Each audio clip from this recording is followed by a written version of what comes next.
All right, everyone. Stop mocking me. She's saying what I'm saying. It's like my kids.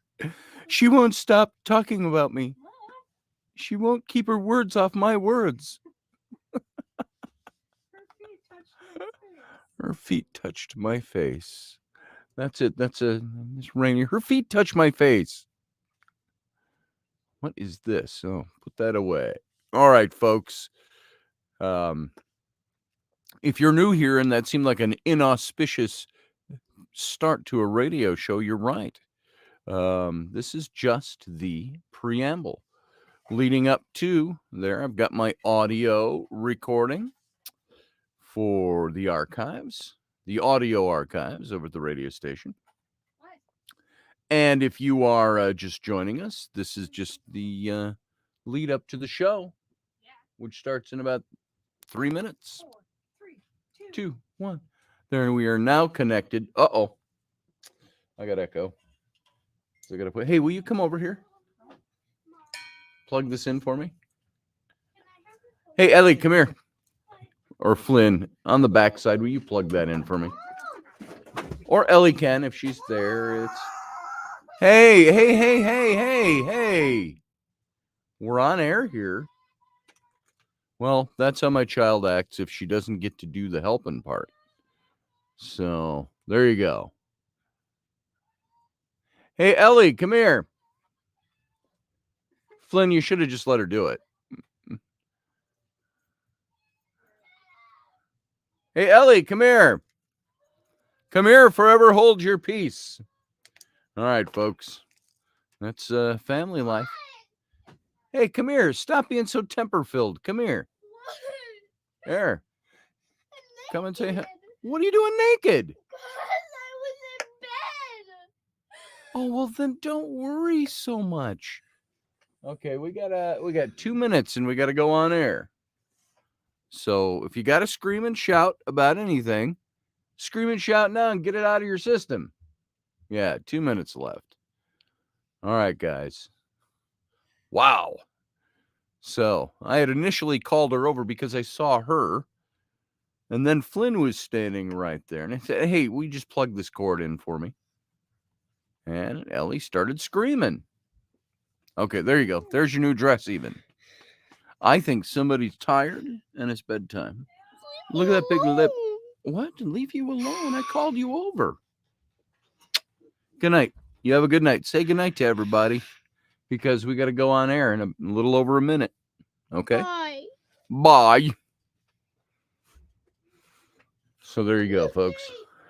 All right. Just keep it quiet over there. Hey, Audrey. Making a rare appearance. Good to see you. I must catch you at bad hours these days. So, you work late or something. I'm glad that you'll be there tonight. Thank you. Yeah, I'm going to be on George Norrie's show, Coast to Coast, tonight. And, see, oh, that's too bright. We're going to keep that down. We're going to have a fun show tonight. All right, we got about 25 seconds. And we're going to go live on air. And so. Look at this. Look how huge that is. Good grief. Whose is that? The dog's. Maybe she had to go outside. Okay, I'm going on air. Okay, going dark.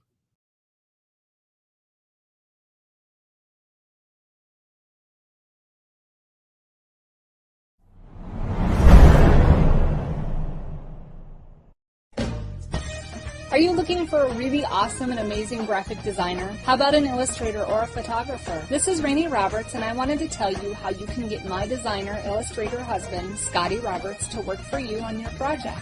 Do you have an awesome self-published book but no cover, or even worse, a cover that really sucks? Do you need a kick-ass logo for your company or some f***ing awesome graphic designs for your ads or website? Then get in touch with my husband for the best f***ing awesome kick-ass design and illustration. He knows his stuff, and he's been at this for more years than I've been alive. Go to ScottAlanRoberts.com. That's Scott with 2 T's, AlanRoberts.com to take a look at his online portfolio of work, or call 651-468-8115. Now go out and kick some ass with some kick-ass graphic design. Hire my dad, so he can take me to Disneyland.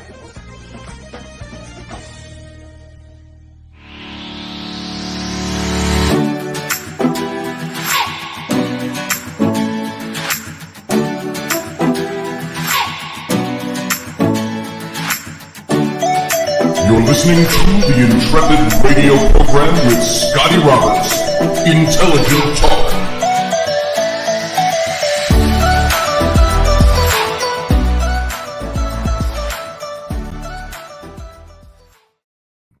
Well, hey, ladies and gentlemen, welcome. I always have a hard time saying gentlemen. Gentlemen, diction, gentlemen. Good evening, ladies and gentlemen. It always comes about gentlemen, like I've been drinking or something. Good evening, ladies and gentlemen. Welcome to the program. I'm your host, Scotty Roberts, for this, the Intrepid radio program, right here on Odyssey Radio. And that's over at ODYSYradio.com, Odyssey Radio. And you can listen to the show in its audio format from Odyssey Radio, which is a radio station.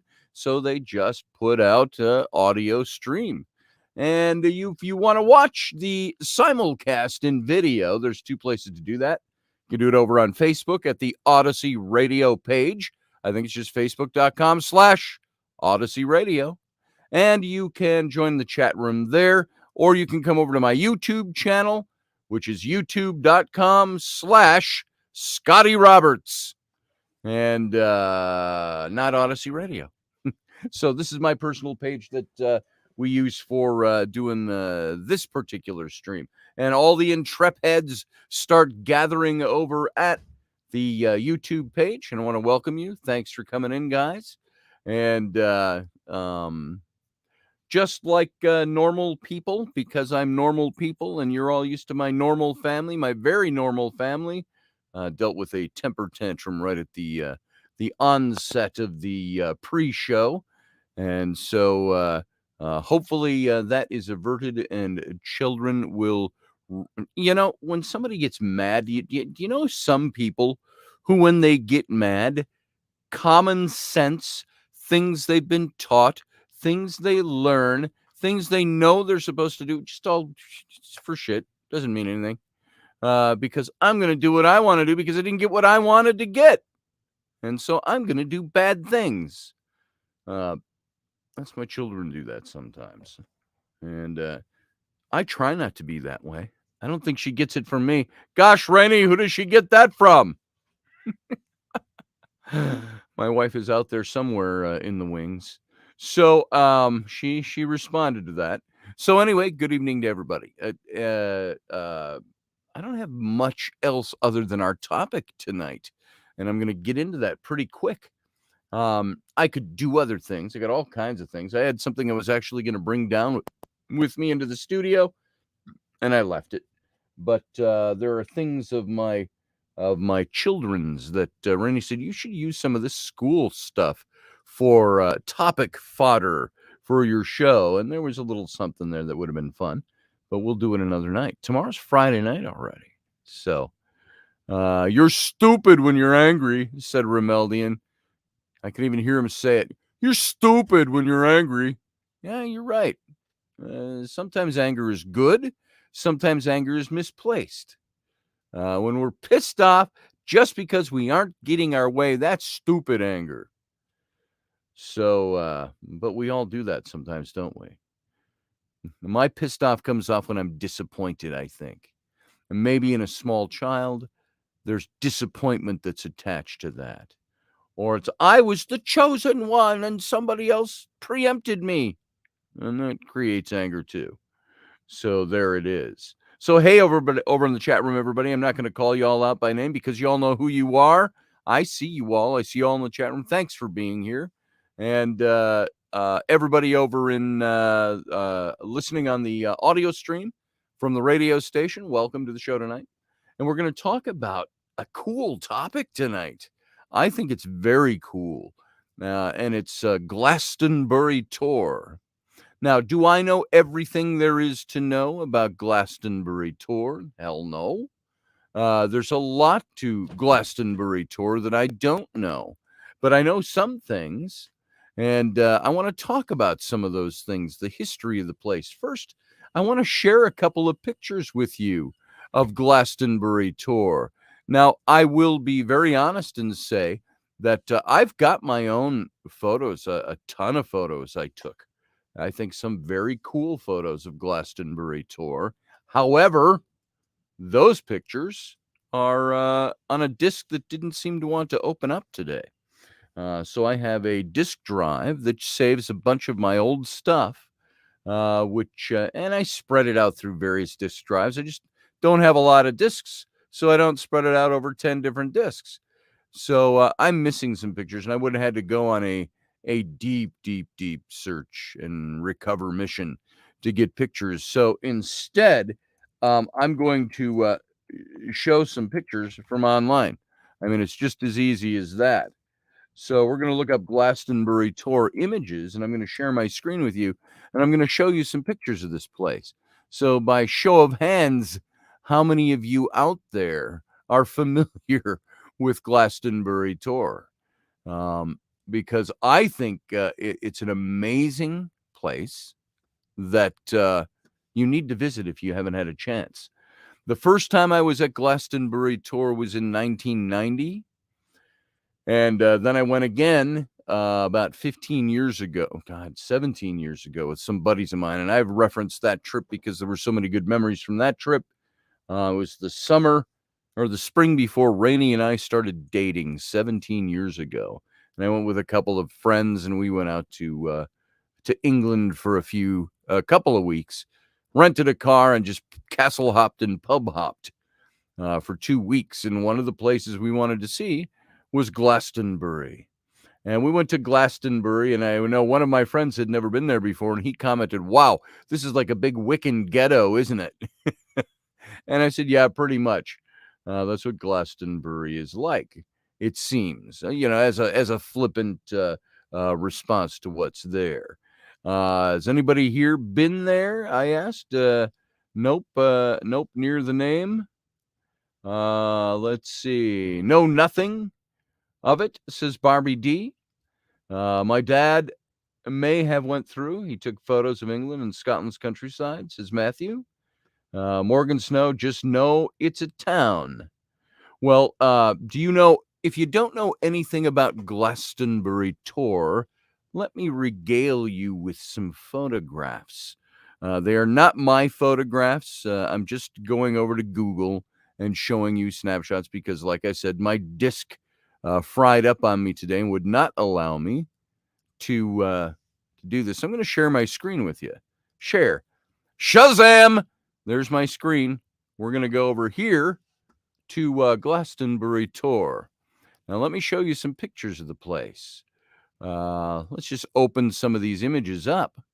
And, well, that's not the way to open up the image. Let me go back a step.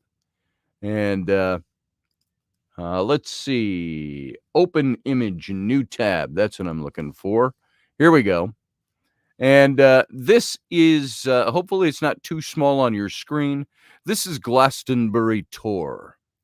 And Glastonbury Tour is in the town of Glastonbury, which is, a little bit south and west of London. You go past Stonehenge and you start going out into the West Country and you start getting here. And you know where I live? I live in Somerset, Wisconsin. Well, this is really the region of Somerset, or the Lake District in England. And let's just go through a couple of these shots of Glastonbury Tour. And this is the remains of the church that's there that was torn down. There's one tower that stands there still. Let's see if we can... I'm wondering if a best way to do this would be to drag them here and open them up big. Fill the screen. Let's see. Fit on screen. There you go. All right. There's Glastonbury Tour from the air. and it's terraced, this hillside, on both sides, all the way around. And there's a thing about this terracing, and we'll talk about that a bit. That's not just terracing. It wasn't like for vegetation or farming or anything like that. And it's quite ancient. They think that this hill, a tor, which is a word in the Briton for rocky hill or a outcropping, a hill, a tor. And Glastonbury, we'll get into the name of that a little bit too, and there's a couple of sources of that, but they've really come down to it meaning the hill of glass is what it meant, or the island of glass. And so now this tiering that you see here in this photograph, and sorry to the radio audience, you're not going to see this, so I'll describe it. You're seeing a green bump of a hill which just rises almost out of nothing into this high peak, and it is the first thing in the whole area. You look in this picture I'm showing you now, you see the whole region around it is kind of flat with a few hills dotted. There's like 7 to 9 big hills within eye shot of this. And this terracing here is not for farming. They look at it, when you see it from the sky, it's a maze. It's something that was created by hand, and so they believe that this was a ritual thing that was going on. Let me go back over here and see if we can find a better shot of the maze. Here's another shot of it from the sky, like this one. Let's drag that into Photoshop, and we'll blow that up to full size. Fit on screen. Boom, there you go. And you can see this, and I don't know what these dimensions are right here. This is somebody's photo. I just yanked it out of nowhere offline, but here is what's left of St. Michael's Church up on the top. And there was a churchyard here, or a church building here, and there were other outbuildings up here on the top. And this church was destroyed, and we'll get into this a little bit more. And all that was left was the tower left standing, which has been there for 450 years. But this church was destroyed under Henry VIII. And hey, dancing wife in the background, good to see you as you walk by. That's for all of you. I'm living vicariously my life, where my wife goes dancing by in the background, and you can't see it. So let's see. Let's go back over here. That's better shots of the terracing. And I had a shot of my own that, let's close that, that was very similar to this one here. And that, of course, I cannot locate these because of my disk drive. And that's why I'm showing you these photos. So fit on screen. You see people up at the top. You can take the path up. There are rituals that are performed every year, some for just science and figuring it out, others for spiritual or modern spiritual purposes, druidic and things like that they will trace and walk the maze to the top. But there's a footpath up here too, and you see some people down here walking up the footpath. I've got a picture very similar to this, but I'm standing in the trees, and I've got a tree branch over the top and so on. That you can see this area. And let me show you a few more pictures of this. And let's see if we can see a shot of this from the town. Let's look here. And if you're saying anything over there in the chat room, of course, I'm not hearing you, but here are some great shots of this place. Now, this is from what they call the Avalon Marshes. Let's get this shot blown up for you. This is all just as a preliminary to show you what this place looks like. You see some of the homes that are down here in the town, homes out here. Could you imagine having this in your backyard? I think that's pretty cool. And of course, it's been there with the tower for centuries, but the hill has been there in time immemorable. They're saying the first time that they believe that this was used in the terracing is all pre-Roman Britain. You're talking back into the Iron Age, maybe even into the Bronze Age, as old as the terracing is on this, or the maze that was built. And of course, this rises up out of the middle of nowhere, right there in the town. And I'll show you a couple of more shots of this. And again, sorry on the radio. This is scintillating audio, I know.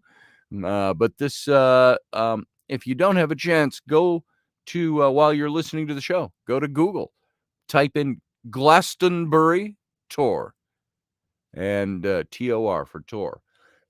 And you'll see some of these pictures, these images. And I'm just seeing if there's anything else here. Boy, some of these look like my own shots of the place that I have. Here's one. This is a great one with the mist. Look at this. Let's open this baby up into Photoshop, and I'm gonna bring it up to size so you can see it. There you go. Look at that shot. And this is, folks, just listening in audio, this is a very blue shot. It's like sunrise, and the mists are all coming up out of the marshy areas, and you see the Tor standing silhouetted with that tower atop it. And the marshes there are all remnants of what they believe were once, that this place was surrounded by lake, that this was a big lake basin, and all the hills that you see were all islands in this lake, and that this hill of Avalon was what they believe is the ancient name for it, Avalon, which is linked to the Arthurian legends that this Glastonbury Tour is part of the hill of Avalon. Now, some people were saying last night that you read the story, the fictional story, The Mists of Avalon, and that this is the place that's referenced in that fictional book, the fictional island of Avalon. Now, here is a reconstruction, by the way, of what they thought this place would have looked like when the church was there. And I'll show you this so you can see how it would have fit on the top of the Tor. The church itself, with a couple of the buildings down here. And we'll get into this a little bit, and we'll talk about it a little more. But there was Henry VIII had somebody, the last abbot of Glastonbury, and in his time was killed here. He was hung and drawn and quartered and killed on this hilltop after they demolished the church. And so it's a very interesting story behind all of this. So there's some pictures of Glastonbury. I'll give you one last look here as we are scrolling through these pictures. You can see Glastonbury Tour. And there it is. And it's not hard to walk up. It takes you about 10 minutes to walk to the top. Or if you're going briskly, or as the old gentleman whose bed and breakfast we were staying in at the time, he says, "Are you rather sprightly this morning?" Sprightly, you could go up to the top in less than 5 minutes, I'm sure, up the footpath. And you get to the top of that from the ground level down in the pastures. And so there you go. That is Glastonbury Tour for those of you who have never seen it. And the remaining ruins of the church that was there, that's the tower. So there's what it looks like. And for those of you in audio land, audio only land, sorry, you didn't get to see that. So let me get back to the show here, the show window. I'm going to stop sharing my screen. Boom, stop screen. There I am. I'm back. Hey. And so those of you watching the video can now see me. Michelle Cannon-Free says, amazing. It's a gorgeous place. Yeah. And so I'm going to tell you a little bit about this. In a nutshell, the Glastonbury Tour, that hill, the reason my friend, when we drove into the little town of Glastonbury, said this is like a Wiccan ghetto here. It's because every shop and every little storefront and everything all seems to be geared to the mystical, to the Wiccan side of life, to the witchy, and to the spiritual. And all of this stuff resides there. because there is a great draw to Glastonbury still today. And the place has, I will admit, it has a palpable feeling. When I was there, it felt palpable. You could feel the energy of the place. And I'm not too weird about that stuff, as you guys know. But when I was there, I could feel that place. And I think if you have any sensitivity to that at all, you're going to feel that stuff too. And so Henry VIII came in there, and well, I'm jumping ahead because I saw Matthew Sainsbury said it.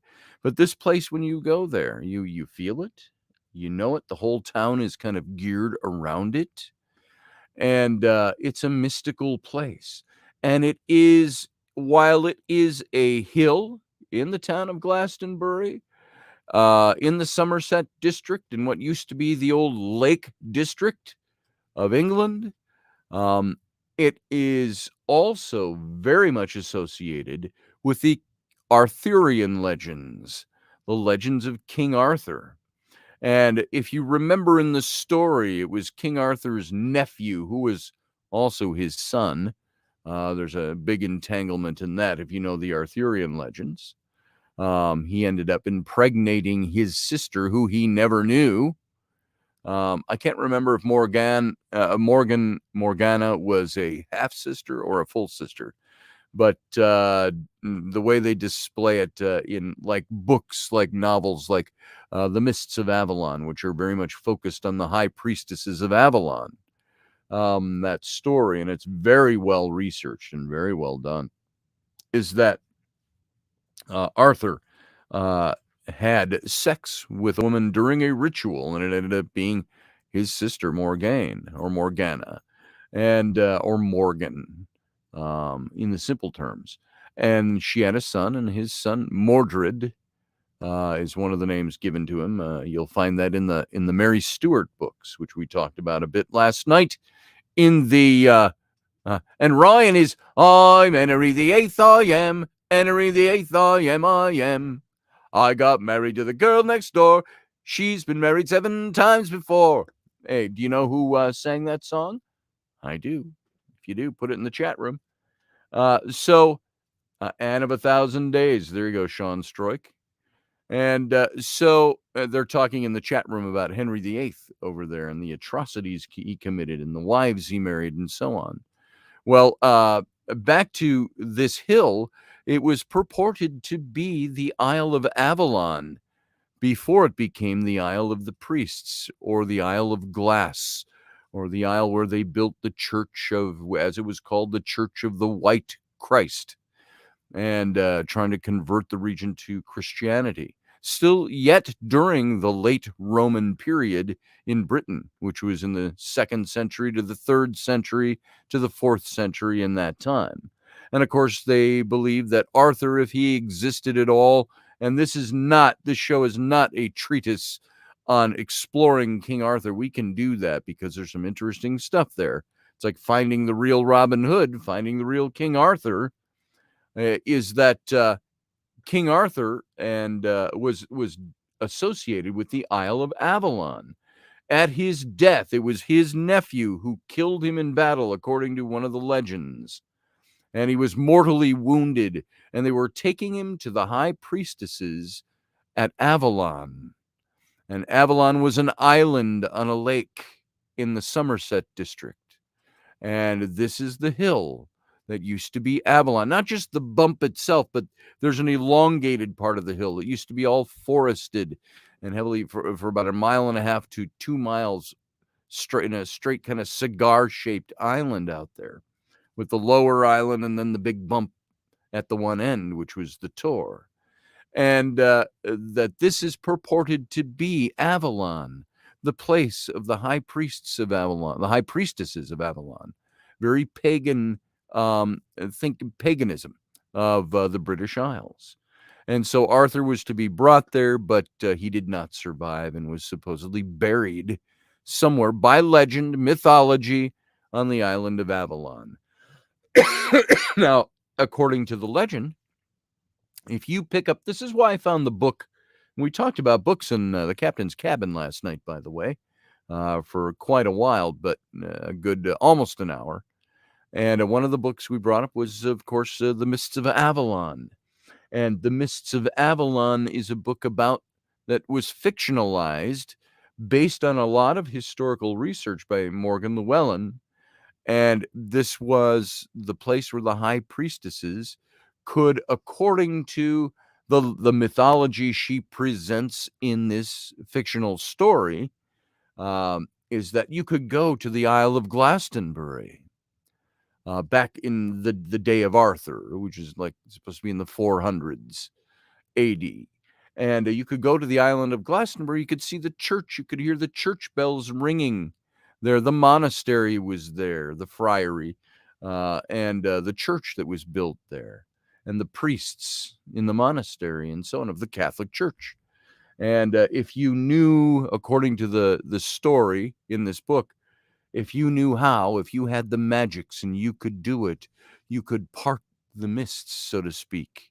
And the island would still be there, but it would change. It would be the island of or the island of Avalon, where dwelt there the high priestesses and the sanctuary and the high priestesses of Avalon. In a sense, both existing in the same place, but different dimensions. That's what her book was about. And so this site is very deeply connected to the Arthurian legends, and of course, very deeply connected to, frankly, a lot more than just the legend of Arthur itself, although that is one of the big hinge pins of the place. In the Welsh, the name Glastonbury Tour is Ynys Wydrin, which Wydrin, I believe, is, I don't even know if I'm pronouncing that right. Wydryn is the name. And also, there's another name. I had the name over on the graphic for tonight's show is, let me find that and see how that's pronounced. Hang on here a second. Let's see where it is. It's similar, but it's where we get the Glastonbury name in English from. Let me close some of my windows here so I can actually find that. Hang on a second. I want to find the pronunciation of that, but these are the old names for the place. Here it is. It was Ynys Afalon. It's Ynys Afalon. If I'm pronouncing the Gaelic right there, or that's actually the ancient Britain, but Ynys, Y-N-Y-S for island, Y-R of, I suppose, or a close facsimile of it, and A-F-A-L-O-N, Afalon. So the Isle of Avalon. And it was also called the Isle of Glass. And so these are the places that are the names that were given to the place. This is the isle. These are the associations of the place.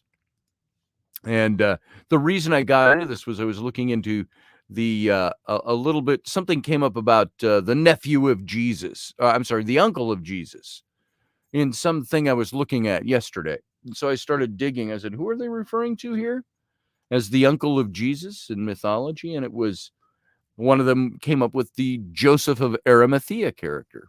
That Joseph of Arimathea, and you know him from the biblical story of Jesus, if you're familiar with that at all, is he was a Pharisee. He was a believer in private, and but he was part of the Pharisees, the ruling council of Jerusalem at the time, of the Jews. And he was a wealthy man who gave his tomb for Jesus to be buried in. It was his own family tomb. And they're saying that Joseph of Arimathea, when you look into him, really hard to study guys like this, but they say, according to tradition, he was into imports and exports as a business. He was a wealthy man. One of the things he did was tin. And tin, you could get that aplenty in Great Britain. And so he had made several trips to Great Britain for business. And that one of these trips he took his nephew, his young nephew, Jesus of Nazareth, we know him by, or Yeshua Bar Yosef. And that, but he was related to one of the parents of Jesus. And so he went to Great Britain, and he was said there to have been somebody who founded the church in Great Britain, or Britain, and which is just one of the legends that is attached to his name. And another legend was that he buried or his staff. He stuck his staff in the ground there on the hill opposite of Avalon, or Glastonbury, facing it. And I didn't show you a picture of that when I was sharing my screen, but there's an opposite hill, Weary, W-E-A-R, Weary Hill. And he stuck his staff in the ground, and it took root. And that's the thorn tree that was there till centuries ago, and they've made splicings off of that tree. The church has there, and they've continued to replant splicings off that tree for 2,000 years. Is the story, and this is supposed to be the tree of the Joseph of Arimathea. So, but let's go into just a little bit of Glastonbury. Tor is the name of a hill. It's in Somerset. It's topped by the roofless St. Michael's Tower. It's a grade 1 listed building in British Heritage. The entire site is managed by the National Trust of England. It's been designated a scheduled monument.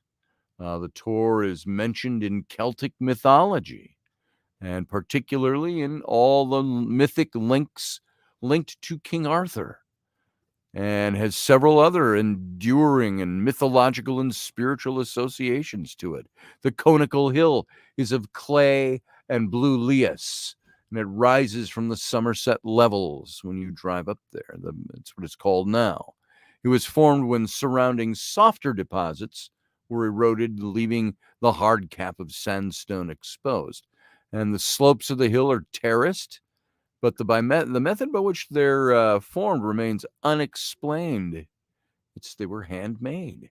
Archaeological excavations during the 20th century sought to clarify the background of the monument and the church there, and some aspects of their history remain unexplained.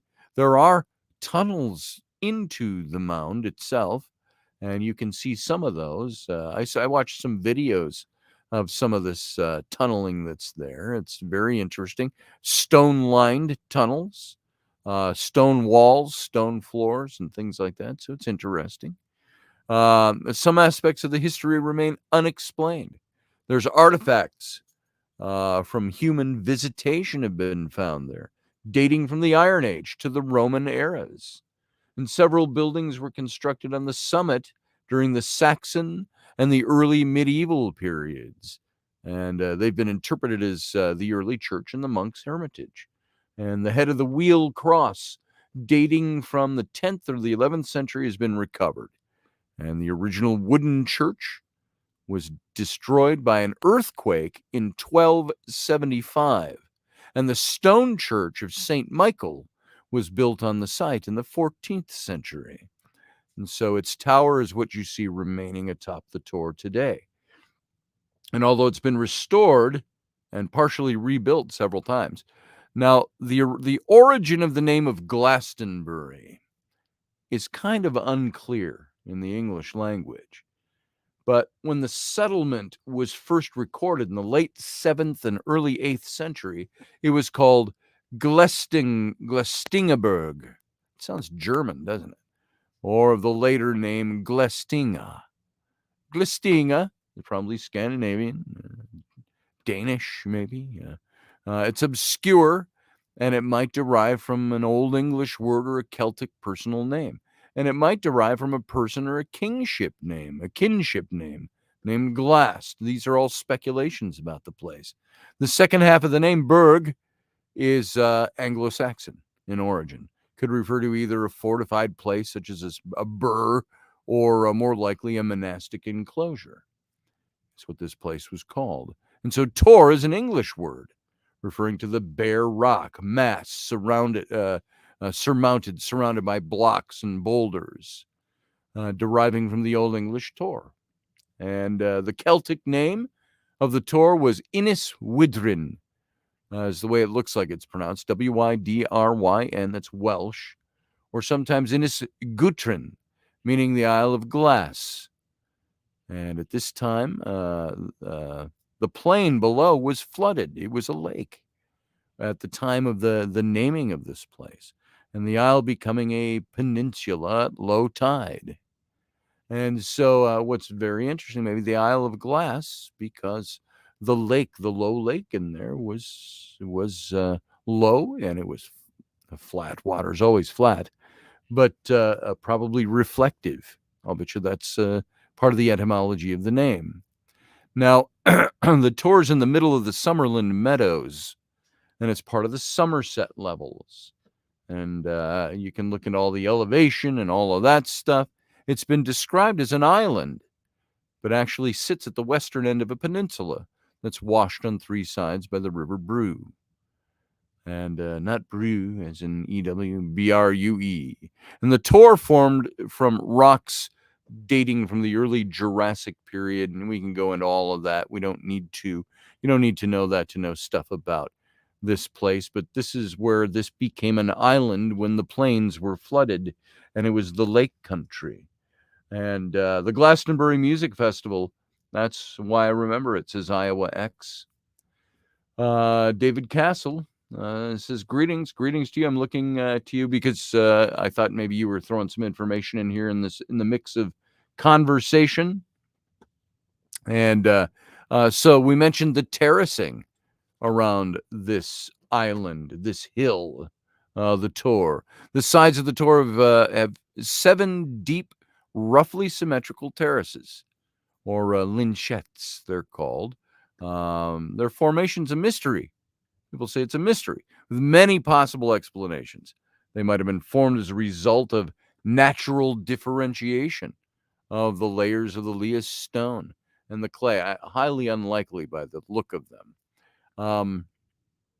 They were used by farmers during the Middle Ages as terraced hills to make plowing for crops easier. Author Nicholas Mann questions this theory. If agriculture had been the reason for the creation of the terraces, it would be expected that the effort would be concentrated on the south side, where the sunny conditions would provide a good yield. But the terraces are equally deep on the northern side, which would provide little benefit.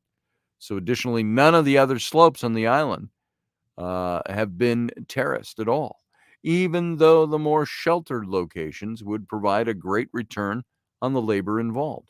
So other explanations have been suggested that the terraces included the construction of defensive works, ramparts, Iron Age hill forts, including the nearby Cadbury Castle.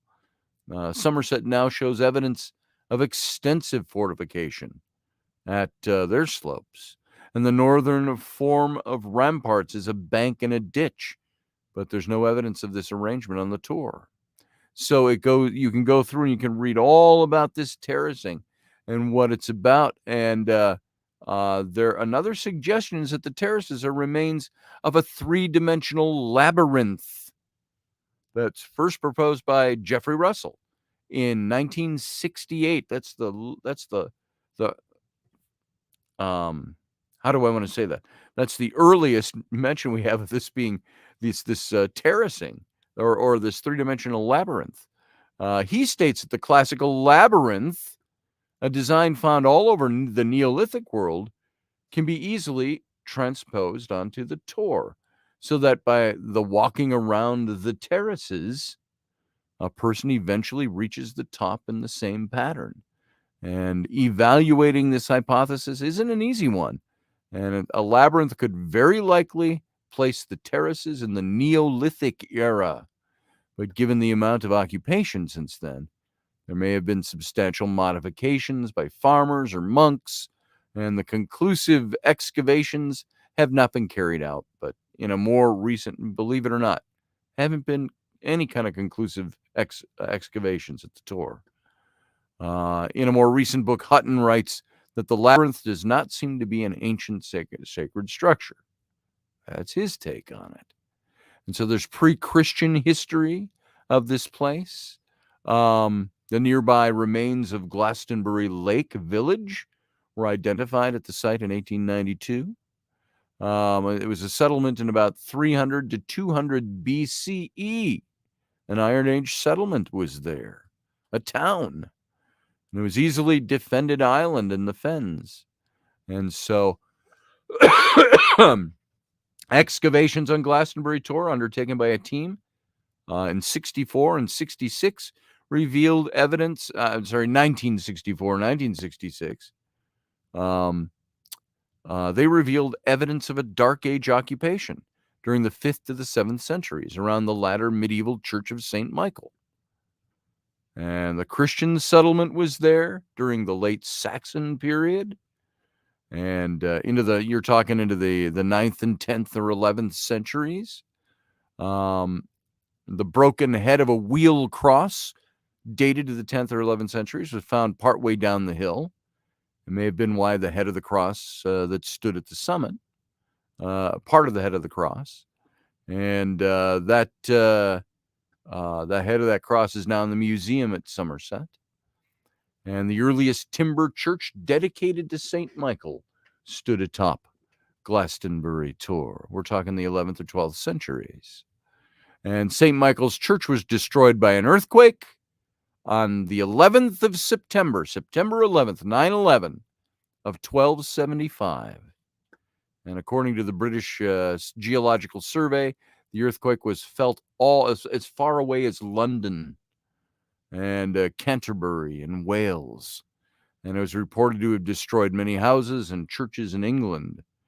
You don't think of Great Britain being filled with earthquakes. So Matt Finn is here. I just saw your name. Welcome, Master Finn, my first in command over in the chat room. Religion has been fighting over it ever since, he said. It's a place where spiritual patrols can be open, or portals, can be open, says Matt Finn. I believe it may be a Ziguta pyramid, popular with the biblical civilization of ancient Babylon. That's very interesting, Matt Finn. So, it's always been occupied. There's always been a spiritual element there. A second church was built out of stone in the 14th century, as we mentioned earlier, by the abbot Adam of Sodbury, incorporating the foundations of the previous building. It included stained glass, decorated floor tiles, and and these are important features, by the way. If you watch any of Tony Robinson's Time Team over the last 20 years, they put out at least 200 episodes of that show, Archaeology in Great Britain, where they'd go for 3 days at a shot and dig up sites. You see, it becomes very important when you start excavating and finding the remnants of Roman occupation and Roman British occupation in the 2nd, 3rd, 4th centuries. And so this place had glass, it had stained glass, it had decorated floor tiles. There was a portable altar of marble in it. And it's likely that the monastery of St. Michael on the West Tor, on the Tor, was a daughter house of Glastonbury Abbey. And in 1243, Henry III granted a charter for a 6-day fair at the site, the Glastonbury Fair. And St. Michael's Church survived until the dissolution of the monasteries. And this was occasionally referred to as the suppression of the monasteries. And it was the set of administrative and legal processes between 1536 and 41 by which Henry VIII disbanded monasteries, priories, convents, and friaries in England, Wales, and Ireland. And so the church was destroyed in that time, but leaving the tower standing. The Tor was the place of the execution where Richard Whiting, he was an English clergyman the last abbot of Glastonbury, was hanged, drawn, and quartered, along with two of his monks, John Thorne and Roger James. And the three-story tower of St. Michael's Church survives to this day. Corner buttresses and perpendicular bell openings and so on. And in the post-dissolution, you can read about some of this stuff. The Historical Trust came in 1933. The mythology and the spirituality of this place. I want to get into this more tomorrow night. We're going to talk about some of this mythological spirituality that surrounded Glastonbury Tour and the significance of that place. But in making mention of it tonight, the tour seems to have been called, as we said earlier, Ynys, and I don't know that I'm pronouncing this right. It's Gaelic or ancient British. Ynys Afalon, meaning the Isle of Avalon. And it's by the Britons. He was believed by some, including the 12th and 13th century writer Gerald of Wales, to be the Avalon of the Arthurian legend. And the tour's been associated with the name Avalon and identified with King Arthur since the alleged discovery of his and his queen Guinevere's neatly labeled coffins in 1191, recounted by Gerald of Wales. And author Christopher Hodapp, Hodapp, Hodapp, asserts in his book, The Templar Code for Dummies, that Glastonbury Tour is one of the possible locations of you got it, the Holy Grail, because it's close to the monastery that housed the Nantius Cup. The Nantius Cup, if you don't know anything about that, it's a medieval wood mazer bowl. And it was held for many years at Nantius Mansion in Rhyddifelin near I can pronounce Gaelic less than I can pronounce ancient Hebrew. Aberystwyth in Wales. There you go. Boom. Now you know. So a persistent myth of more recent origin is that the Glastonbury Zodiac, a purported astrological zodiac of gargantuan proportions, is said to have been carved into the land along the ancient hedgerows and the trackways, in which the Tour forms part of the figure representing Aquarius. That's how large this thing is. And the theory was first put forward in 1927 by Catherine Maltwood, who was an artist and interest in the occult, who thought the zodiac was reconstructed approximately 5,000 years ago, or constructed, not reconstructed. And by the way, something else I want to hit tomorrow night, too, is the sacred well that is there. If you've heard anything about the sacred wells of Ireland and of Great Britain, I'd love to do a sacred well tour of Ireland, a sacred well tour of Great Britain. I think that would be a fascinating trip. And so the tour and other sites in Glastonbury have been significant in the modern day goddess movement, with the flow from the Chalice Well down in the town, which you can visit and you can still drink water from it. The Chalice Well.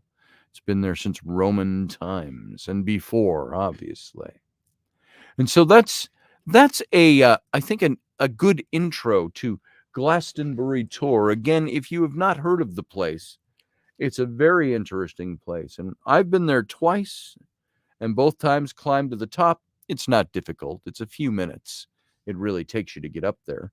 And if you're not feeling sprightly, you can certainly take a break on your way up on this small path. Sorry, I'm taking, for those of you watching, glasses on and off, just checking the time. And we've got a couple of minutes left before we are out for good for tonight.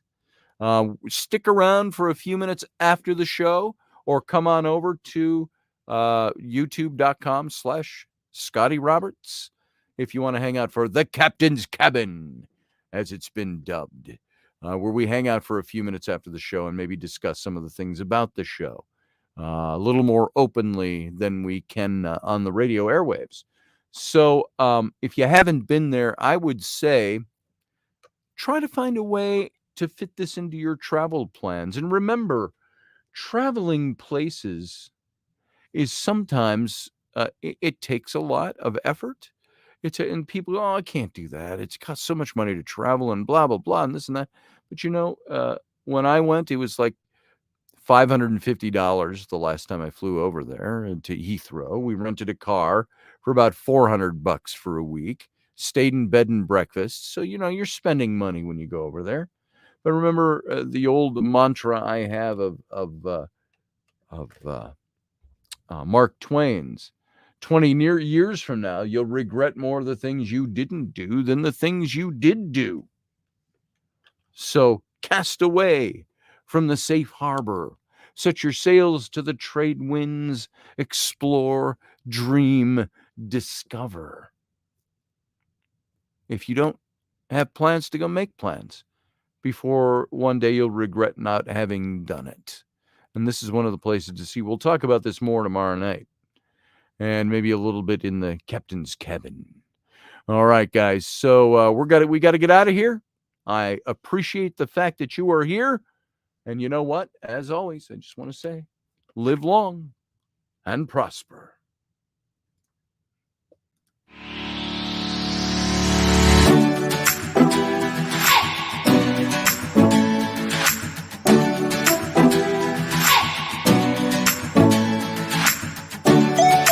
You're listening to the Intrepid radio program with Scotty Roberts. Intelligent Talk.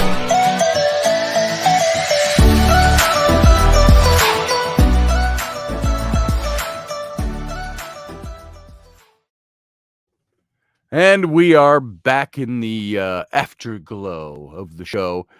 Just here, we're no longer broadcasting on air, other than here in the YouTube channel, and also over on the Facebook channel. And you can, the Facebook page for Odyssey Radio. And you can, boy, after I've been wearing my glasses for an hour, I got to put them on just to see the seconds tick by over here. It's time for me to cut off the stream. Boom. Stream is cut off to the radio station. Hang on, I got to unplug that. That's why I have people when they're here plug that in for me. So I got to move the whole computer to get back there. And so there we go. And we're not going to go too long tonight. Believe it or not, going on Coast to Coast tonight with George Norrie, I always get a little nerve-wracked by it because I want to make sure I feel prepared. Even though I'm talking about my own stuff, I want to be prepared over there. If he throws me a question about, I didn't know he wanted to talk about the Reptilians tonight, which is one of my least favorite topics to talk about. I'm not the go-to guy on Reptilians. But when I saw their posting for tonight's show, it says the Reptilians and things reptilian tonight. And I'm like, oh, I wish.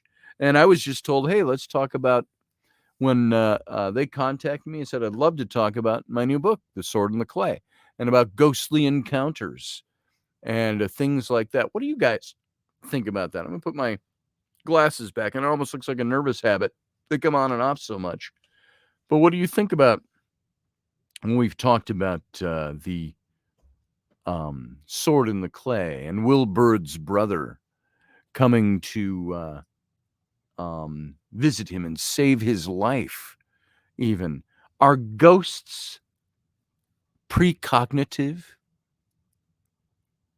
How is it that a ghost of a person, the spirit of a person, and of course we have to presuppose that when we get these stories that those are actually those people and their spirits doing it. But we've heard so many stories of people who I looked up when I thought I was drowning and there was my grandfather's hand pulling me up out of the water who had died years before. The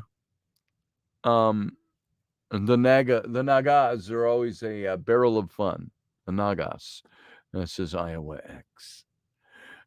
So what do you think about that? The spirits of those who've gone on before us, can they Are they precognitive? Do they know the things that are happening to us? Are they our guardian angels, quote unquote? I do air quotes around that. Hey, Dark Truth, good to see you.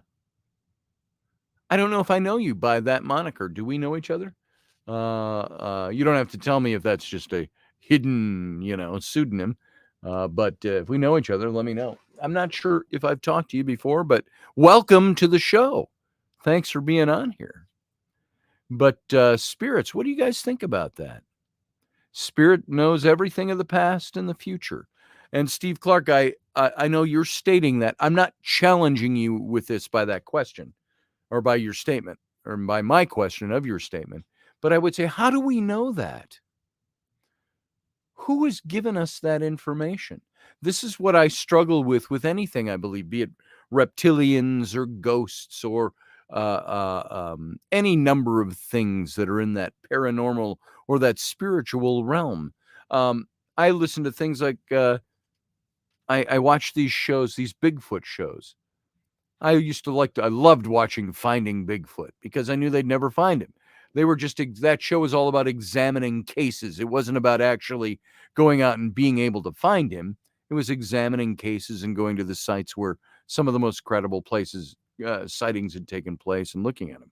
I saw one, I can't remember the title, it's something Bigfoot, where there's a team of very cutting edge technological, anthropological, zoological, all of this, working to see if they can find Bigfoot.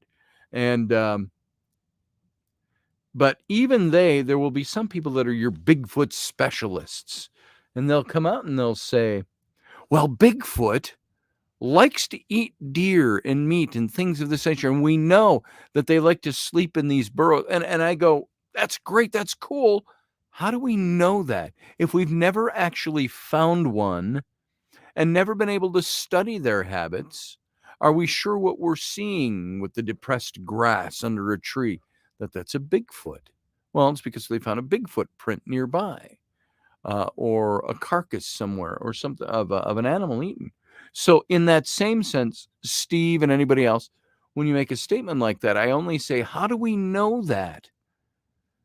Spirits know everything of the past and the future, says Steve.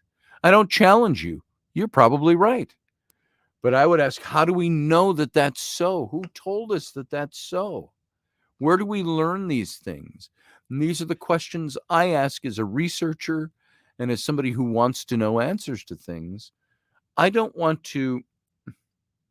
Part of the reason I left the church was because they couldn't substantiate the gaps and the holes and the linguistic problems and the historical issues and things like that.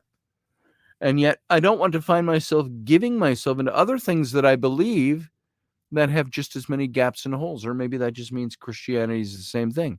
Religion is the same thing. So I don't doubt you at all, Steve. I just question how we come about our information. How do we know these things? Steve says, my creator told me so, and I trust my creator. There you go. That is an experience. If I were a skeptic, I could scoff at you and go, you didn't meet with the creator. I don't know that. You have your personal experiences, and I think we all do. We call those anecdotal experiences. My experience that I had in the privacy of my own conversation with God or interaction with God, or God sending an angel or sending somebody from the other side, whatever, I was probably the only person there. And I'm either absolutely batshit insane or something happened to me, but nobody else. So there's that. So I can't doubt your experience, Steve, at all.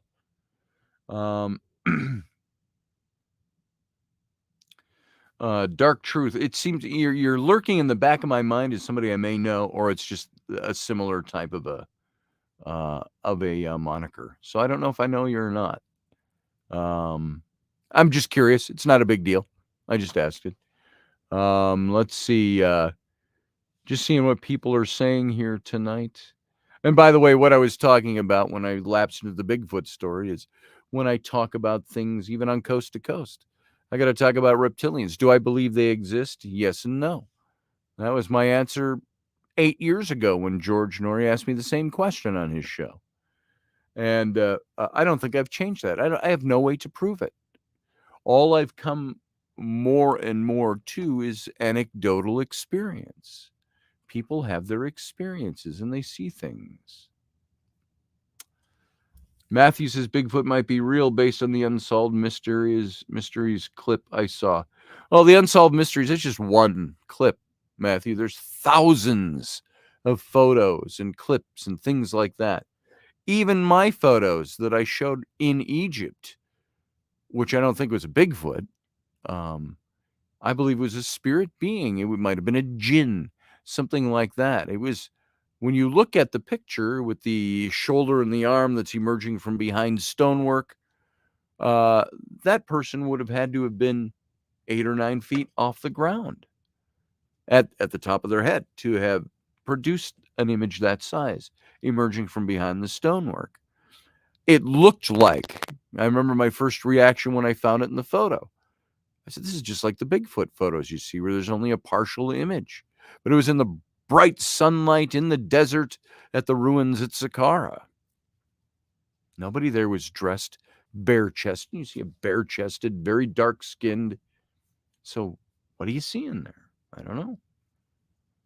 Something supernatural. I'm in and out and all over the place. We're friends on Facebook too. Oh, okay, good to know, Dark Truth. Good to know. Thanks. That's all I need. I didn't need to know who you are if that's your cover. I used to have a moniker that was my cover years ago. We're talking 20 years ago. I was Spook Boy. Spook Boy. It was kind of a play on Hellboy. I actually used for a moniker a little ink drawing of Hellboy. Spook Boy. So there you go. With glasses, because I wore glasses. So there you go. George Norrie has to be over 100 years by now. Years old by now. I don't know. He's not a young kit anymore, however, like me. So I don't know that he's any older than I am. Maybe a little bit. So, Scott Allen says, usually while using my dowsing rods or my pendulum board, I ask a question regarding the future. The answer is that they don't know. Yeah. That's interesting. They don't know. So when you get a ghost that saves your life, how do they know to be there to save your life? Are they always there and they just see what's going on around? I know in the case of Will Bird in my book, his brother, by his own word, says his brother appeared to him, woke him up in the middle of the night. Ghosts have warm hands. He felt 2 warm hands grab him by the hands and pull him up. And it was his brother who led him away. Follow me, he said. And a few minutes later, the trench where he was bombarded. And everybody in it died except Will Bird. He was led away by the ghost of his brother. Where were the ghosts of his mates who were killed? To do that, I don't know. Do they have a sense that something is going on, or do they know, as an precognition, premonition? Do ghosts exist outside of linear time? You know, you have the guys that do the gamma radiation and all this kind of detection that say when there's spirit activity during ghost hunting, that it's almost like they see a rise in certain types of gamma radiation, like a door's opening and closing. And that was funny. Sitting over there is in the dark over there. There's a bookshelf on this side against the wall that goes around the corner. On the top is a little red bin full of Legos or something, and it's got a Lego face, smiley face, right on in yellow, big toothy grin. And as out of the corner of my eye, it looked like at the height of 5 to 6 feet was a face in the dark. So I'm like going, what am I seeing over there? Oh, it's a Lego face. So there you go. And it's about this big, the head on the side of that bin. So 1950, my dad's age really old, says Iowa X. I missed something there.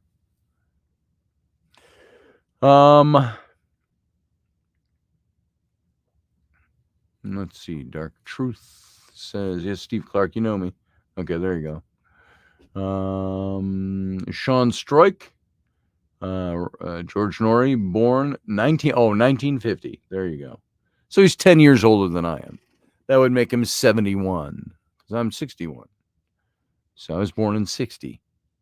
So there you go. Maybe they go through space and time, says Matthew Sainsbury. That's possible. We are seasoned, says Morgan Snow. Yeah, that's true. Could be that ghosts are what people ask them to be. Very possible. Like tulpas? No, I don't think we create them. But maybe guardian angels are ghosts. Maybe ghosts are guardian angels. Who knows? Coming in the form of. It's interesting. They say that sometimes EVPs or voices you hear during paranormal investigations mimic your voice or the voice of somebody in your party, voice of somebody you know. I listened back to some of the EVPs that we get, that Rocky and John and I got, some of the big famous ones we have with the Big Bang and stuff like that, and the voices talking in the different language, the French. The guy speaking in French sounds like me. Undo. And there's a guy that says, welcome, and it sounds like Rocky, but it's not Rocky. And that voice wasn't me speaking in French. So it's interesting. Manifestations is the word they use for them. Yeah, there's that. 10:11. What are we looking at when you guys throw out the time like that? Is it the 11 that you're looking for? 11:11 and 10:11 and so on? I don't know for sure, because I see that from time to time. Michelle, you throw up the time, and now Barbie D showed that's 11:11 where she is, and significance to that. So anyway, so there you go. So you know what I'm going to do? I'm going to not let this go too long tonight. I'm going to go, and I'm probably going to go lay down for a little bit, because I have to be cogent between 2 a.m. and 4 a.m. My time, which is, what is it now? A little less than 4 hours from now. So I might, I don't know, go lay down for a couple of hours, 2.5 hours maybe, and come back and make sure I have all my ducks in a row for tonight. 11:11, make a wish. Oh, there it is. So, Dark Truth says, I was visited by my husband, and I could feel the stubby whiskers, and I recognized his scent as well. See, that's amazing stuff to me. So, I have never had an experience quite like that. I've had things in dreams, I've had visions, I've had stuff like that. I don't think I've ever had a ghost appear to me or manifest to me in that way. Or have I? I've had things happen. So I'll have time to make coffee and pee. Pee break's perfect. Yeah, I'll make coffee before I'm on with George. So, of course, those are the best laid plans, aren't they, of mice and men? You say, I'll set my alarm for, if I'm on at 2, I'll set it for 1 o'clock. I'll get up and I'll make coffee and I'll make sure I'm in good voice and I'll make sure blah, blah, blah. And I have all my ducks in a row for things that we'll be talking about. And then your alarm goes off and you reach up for it. And the next thing you look, it's 2 minutes before you're supposed to be on air. I've done that before. That's like the plane anxiety dream, catching a plane or something. So, but I've done that before too, where I've overslept my time. I don't like to go to sleep when I have these middle of the night shows, but they're good shows. And so we're going to talk about The Sword and the Clay. We're going to talk about, I can even let you know, these are some of they have you send in your questions. So he knows the things that that you're able to, that he should question you about. So you can do the best interview possible. And I threw out some of these questions, and they asked me for, by the way, a current headshot and a current bio and the web link they'd want up there, and they didn't update any of that. I'm not sure why.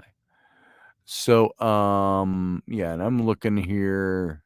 Yeah, I don't see it, but I put up my list of 15 questions, and so I could. And that was just for the purpose. I was going to look that up to say, hey, here's the kind of stuff I'm going to be talking about. I asked about a couple of questions about the reptilians. Mostly, do I feel the same way now as I did 9 years ago, when we talked about it on Coast to Coast? I've had 5 past Coast to Coast interviews. And my first was for 3 hours. I think they lost a guest, and somebody had referred me to them, and I don't even remember who would have referred me back then. That was in like 2008 or 2009, and they had me on for 3 hours talking about Tam O'Hare, of all things, the rollicking adventures of Tam O'Hare, the fairy folk, and is what that was about, and talked about ghosts and paranormal and so on, and so I talked Blue Streak. And then, of course, the next time he had me on, I think, was for the rise and fall of the Nephilim, then for the secret history of the Reptilians, and then for the Exodus reality, and one other time in there, which I don't remember what it was. I think I was on with John Ward. He had me on for a couple of hours, and John Ward for about a half an hour in there joined me from Egypt. And so, how do you find Coast to Coast, Steve Clark? It's usually on. It's on the radio. If you've got a talk station you listen to, generally where you hear talk radio, they'll carry Coast to Coast. Like everywhere I've ever lived, where they've had talk radio that plays like Rush Limbaugh or some of those kinds of talk shows, they also had Coast to Coast.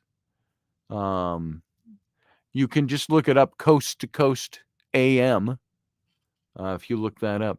Leslie pasted a link. I don't know that you can listen online. I don't know this unless you're a member of their site at Coast to Coast. Buy a membership for a few bucks or something. I don't know. The best place, you go to the radio and find it on one of the talk stations. Usually an AM talk station. Does George talk with you during commercial breaks? Only a couple times he has, and the times I've been there, he doesn't really talk to me very much, or any guest very much during commercial breaks. And I noticed that the first couple of times I was on Coast to Coast, I was like, he didn't talk to me at all. Does that mean he didn't like me? He didn't like what I was saying? I'm just doing my time. And but no, I found out he's a very likable person. And so I don't know about that. Steve Clark, you don't listen to radio. Might be tough to find Coast to Coast then. I think that's the only way. Or go online and look for Coast to Coast and see if you can listen live anywhere. I think some of the radio stations, like I think the radio station here is like on iHeartRadio, and you can go find the radio station and you tune in to their broadcast live on that radio station's live stream. And if they have George Norrie in their lineup, coast to coast, you can catch it that way. I know that's one way to do it. Michelle Cannon Free will try to send you the link. Cool. Thank you, Michelle. You catch it on the Gaia app. Yep, you can go to Gaia, get their app and download it. Chad Sanders. Oh, okay. That's a great show. Listen to it then. I'm driving all night. Outstanding. Maybe you'll hear me later on, and I can't say hi to you, but there you go. Thank you, Michelle. And let's see. Boom, boom, boom, boom, boom. I think that's all I got. So for now, Field Guy's going to be asleep. All right. And it's going to be not very different than most of my regular listeners have heard. You've heard me talk about most of the topics I'll be talking about tonight. It's just a different outlet, and it's a huge international outlet. And so I appreciate the opportunity to be on George's show. All right, guys, you guys have a good night. I'm going to get out of here. I'm going to go maybe try to sleep a couple hours so I'm not totally wasted by the time we get to 2 a.m. and try to talk cogently for 2 hours after that. So I appreciate your being here. We'll see you again tomorrow night, and we'll kind of continue on with Sacred Glastonbury, the tour, and the spring, and all of those places. It'll be kind of fun. So you guys have a good rest of your night, and I will see you tomorrow. Good night.